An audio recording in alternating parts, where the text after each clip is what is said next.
The Lord be with you. And with your spirit. A reading from the Holy Gospel according to Saint Mark. Glory to you, O Lord.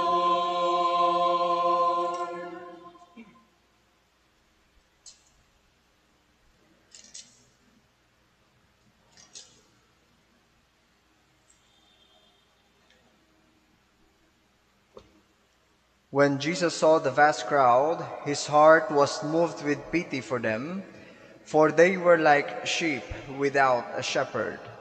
And he began to teach them many things.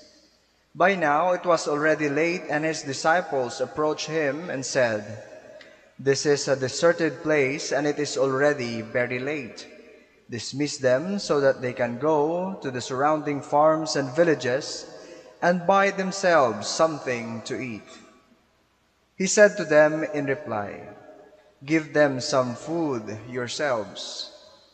But they said to him, "Are we to buy 200 days' wages worth of food and give it to them to eat?" He asked them, "How many loaves do you have? Go and see." And when they had found out, they said, 5 loaves and 2 fish. So he gave orders to have them sit down in groups on the green grass. The people took their places in rows by hundreds and fifties. Then, taking 5 loaves and the 2 fish, and looking up to heaven, he said the blessing, broke the loaves, and gave them to his disciples to set before the people. He also divided the 2 fish among them all. They all ate and were satisfied. And they picked up 12 wicker baskets full of fragments and what was left of the fish. Those who ate of the loaves were 5,000 men. The Gospel of the Lord. Praise to you, Lord Jesus Christ.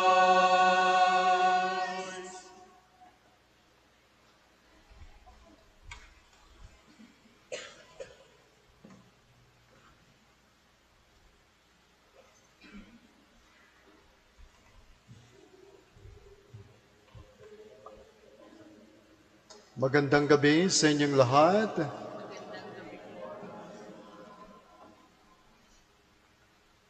Meron daw hong isang kwento ng isang lalaki. At ang kanyang dasal ay, "Lord, gusto kong gumawa ng malaking bagay para sa iyo." E biglang sumagot ang Diyos. At ang sagot ng Diyos, sige, kanya, umuwi ka ng maaga ngayon at makinig ka sa asawa mo. Ang sagot ng lalaki ay, na lang. Mga kapatid sa pananampalataya, small acts done with great love.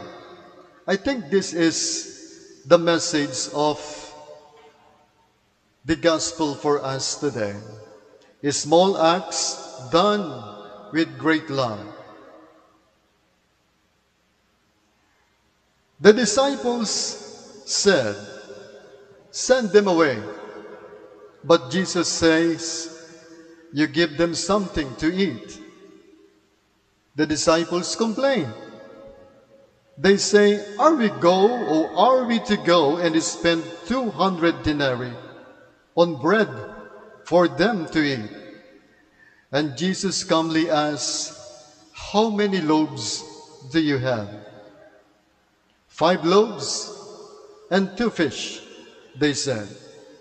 Marahil sabi nila, konti lang talaga kulang, hindi pwede. But if Saint Therese was there, malamang ang sasabihin ni Saint Therese ay, pwede po yan, kahit maliit, Basta buong pusong inaalay at iniibig, ito'y pagyayamanin ng Diyos ng higit. Uulitin ko, pwede na po yan, kahit maliit, basta buong pusong inaalay at iniibig, ito'y pagyayamanin ng Diyos ng higit. God doesn't ask for what you don't have. Ang inihingi lamang ng Diyos ay kung ano ang meron ka at kung ano ang gusto mong ibigay sa Kanya. Itong dahilan kung bakit tinanong ni Jesus, ano bang meron kayo dyan? Tinignan ng mga disipulo ang meron sila. 5 tinapay, 2 isda. Konti lang naman talaga, pero kahit kokonti, kailangan pa rin itong ialay. It needs to be offered first. It needs to be surrendered first. It is not the amount that is important to God. It is the love with which it is offered that matters most. Pansinin ninyo, hindi pinarami ni Jesus ang tinapay habang ito'y wala sa kaniyang mga kamay. Pinarami lang niya ito nung isinuko na sa kaniyang mga kamay o ibinigay na sa kaniyang mga kamay ang tinapay at ang isda. At doon lamang ito dumami. Small acts done with great love becomes divine when surrendered to God. Saint Therese, in her little way, believed in this. She believed that the small acts done with great love is favorable to God. She once said, I cannot do great things, but I can do small things with great love. 5 loaves, 2 fish is just like a smile when discouraged, a kind words when irritated, a quiet prayer of trust when feeling hopeless, a simple act of generosity that is done without acknowledgement, and listening patiently to someone who has a problem, or just a simple, kumusta ka na? Or a simple tap at the back of someone. These are small things here on earth, but not in heaven. But not in heaven. They are small acts, but they always touch. They always touch the heart of God. At the end of the gospel, there are 12 baskets left over. From little love comes abundance of grace. When the small acts are done with great love, God multiplies them beyond what we can imagine. Totoo nga po, we can never outdone the generosity of God. Saint Therese believed that even picking up a pen for love could save a soul, as long it is done from our hearts. Jesus proved it by feeding 5,000 with just 5 loaves and 2 fish. So let us offer our 5 loaves and 2 fish, our small kindness, our quiet sacrifices, our hidden love to all those people whom God entrusted to us. Amen.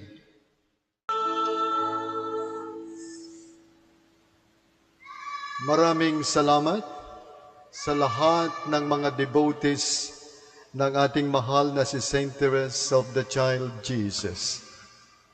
Palakpakan ho natin ang ating patron na si Saint Therese of the Child Jesus. Alam niyo po, nung installation ko as rector, immediately may nag-text sa akin na isang kaibigan ko. Matagal na. Sabi niya, Monsignor, as far as I can remember, your first assignment as a priest in the MOP is the simple chapel in kalimutan ko na yung lugar na yan, sa bandang Cubao, chapel ng PNP. Pag maalala ko mamaya sasabihin ko. And that chapel is named under Saint Therese of the Child Jesus. It's so simple chapel. Actually, napabayaan na yon.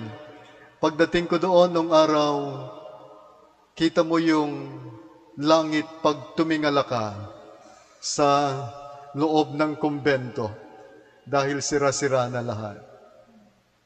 And I tried to rebuild it gradually, repair it hanggang sa naayos ng konti. But that was my first assignment. And then sabi niya, and now you have a big church for Saint Therese of the Child Jesus. No, sabi niya, God is so good.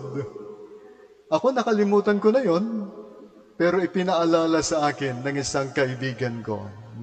Hindi ko lang maalala kasi yung pangalan ng chapel na yun, pero alam niyo yun? Somewhere in Krame. No, Krame. Chapel doon. Wala.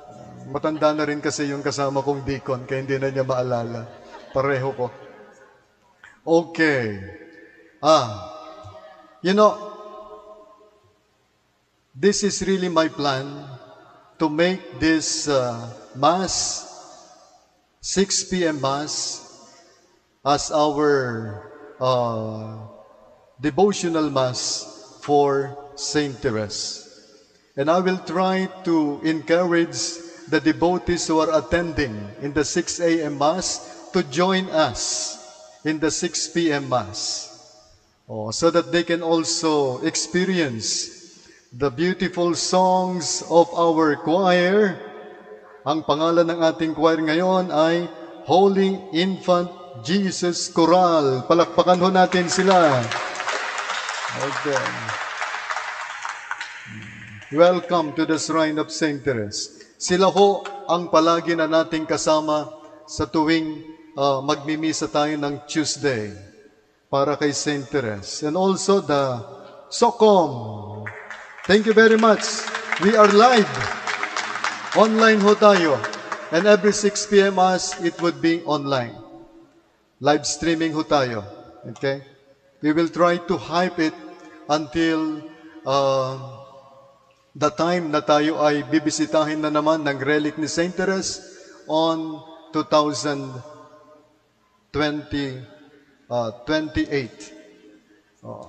This is one way of preparing ourselves for another round of the visit of the relic of Saint Therese of the Child Jesus. And also, nais kong pasalamatan din, full force din ho ang ating mga sakristan ngayon, mga devotees din ni Saint Therese yung mga yan. Thank you. And we have the two deacons there, over there, Reverend J.L. and Reverend Rico. Ayan. And to all of you who are devotees of Saint Therese, yung mga nagbigay, mga donors natin ng roses ngayon, maraming salamat po sa inyo. Okay? Saint Therese knows it. Alam kong ayaw niyong pasabi ang pangalan ninyo. Maganda ho yun. Dahil Diyos na ang bahalang papalit sa inyong kabutiang loob. And Saint Therese will always remind us, we can never outdone the generosity of God. Even small things done from your heart will always be repaid by God beyond your imagination. Okay? Oh, let us continue. Be a devotees of Saint Therese. Let us always pray in behalf of Saint Therese.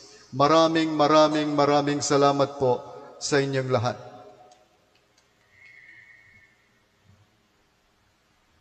Okay.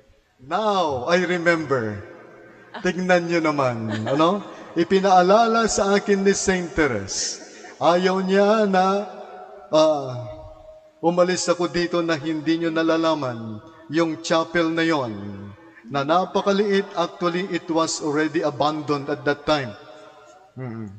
Camp Panopio Chapel. Natatandaan ninyo? Yes. Sa may Pitwason. Maliit lamang ho yun. It is the hospital of the PNP noon, pero ngayon yata wala na. Oh. It was really a very simple chapel. Ang natatandaan ko man noon, nilagyan ko ng, hindi ko lang alam kung nandoon pa, ang image ni Saint Therese, doon mismo sa mismong harapan ng chapel. And I was the one who constructed yung kaniyang cover. It is made of concrete, but in the form of a shell. Ako ho yung naghalo ng semento doon at nagsemento talaga. Sana nandoon pa. Ano? Yes, okay. God is so good. Now I am here. Siguro talagang hinihila ako ni Saint Therese of the Child Jesus to do something for her. And I really love her. I am really a devotee of Saint Therese of the Child Jesus. That place over there is just like a magnet to me. Every time na papasok ako dito, laging magnet ho yan sa akin. I always go there and spend some time, some few minutes with the Saint Therese of the Child Jesus. Amen. Amen. The Lord be with you. And with your spirit. And may the Almighty God bless you, the Father, the Son, and the Holy Spirit. Amen. Our Mass is ended. Go in peace. Thanks be to God.